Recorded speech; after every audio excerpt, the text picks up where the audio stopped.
Well, hi there. Wait, no, not hi there.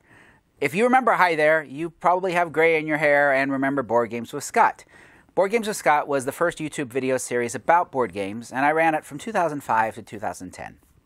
Now, since that time, I've gone through a lot of changes, had a lot of thoughts, and I've decided to start a new video series, but it's going to be very different. It's not going to be Board Games with Scott. What is it going to be?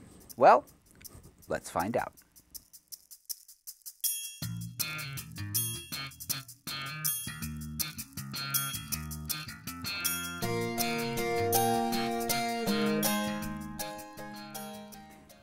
Welcome to Introspective. In this show, I'm going to be talking about games, and most of the time board games, but not always. But it's not going to be a rules show, and it's not going to be a review show. Instead, the purpose of this show is to talk about sparks in games, things that sparked joy, sparked interest. I thought about calling the show One Little Spark, which is the name of the song from Journey into Imagination, which is my favorite Disney attraction of all time, but I was worried about the IP of that, so I decided not to call it that.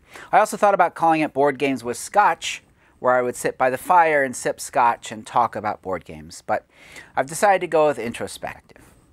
So what's going to happen is during each episode, I'm going to talk about one thing from a game. So that thing might be, for example, this big red pawn, or this stack of money, or this blurry card with an image on it. I'm going to start with one thing from a game that got me engaged, that got me interested, that got me thinking, and then use that and kind of spiral out from there. Over the last few years, I've spent a lot of time alone and thinking about games. I've not been playing face-to-face games with people. I have a husband who is elderly, and I've been his medical caretaker, so I have been staying inside, not going to large indoor events, and I don't see that changing anytime soon. Because of that, I've been playing a lot of games by myself and thinking a lot. I've been exploring different mindfulness techniques, and as I'm doing that, I find myself considering these games that we play. A lot of this series is going to be very personal, and I'll be bringing in my personal views and how they relate to games. I know that some people don't like that. They say, well, why do you have to get so personal with games? Can't you just look at the game for what it is? Well, and I would say no, and here's why. Let's say you took a game and you were playing that same game with a group of kids. How would you play in that game? And you took that same game and then you played it with people that were brand new to gaming and you wanted to make sure they had a good experience. Would that change the way you played the game? Let's say you took that same game and played it online, where you weren't chatting, you were just pushing pieces around. Would that change things? And how about that same game, but played with a group of friends that you've played that game with every week for 3 months? Would you play it differently? Most of you would. And because of that, we are as much a part of this game experience as the game is.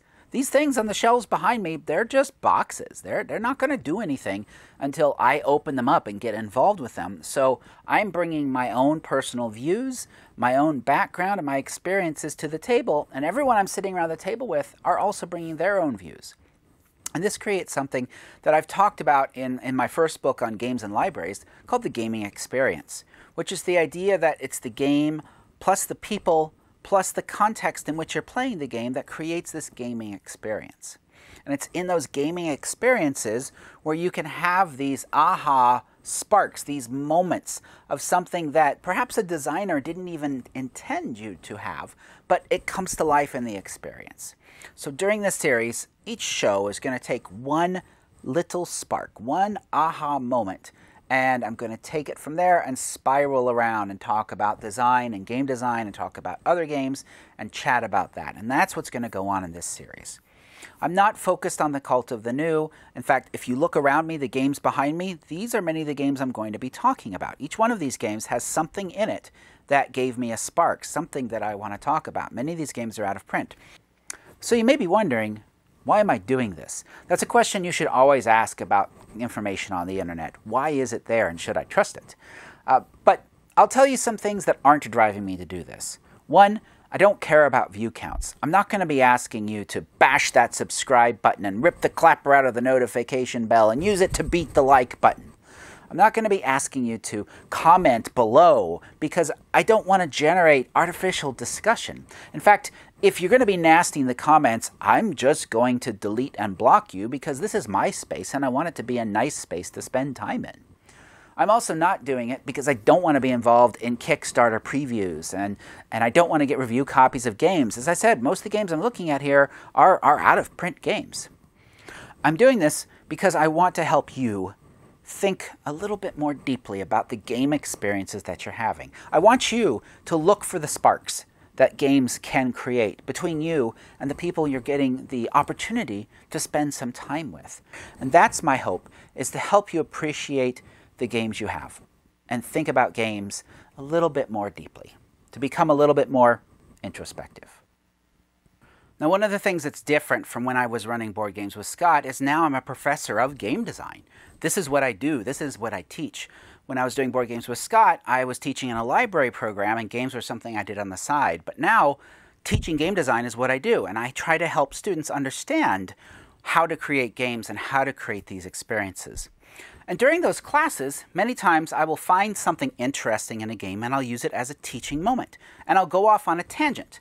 And this tangent will then lead me to talk about games and talk about experiences and help the students learn something from my 30 years of making games. In fact, I became known for doing this so much I created a character in my classes called Tangent Man. And Tangent Man would show up and go off on a tangent so much that a dear friend of mine from Syracuse made me a cape for Tangent Man.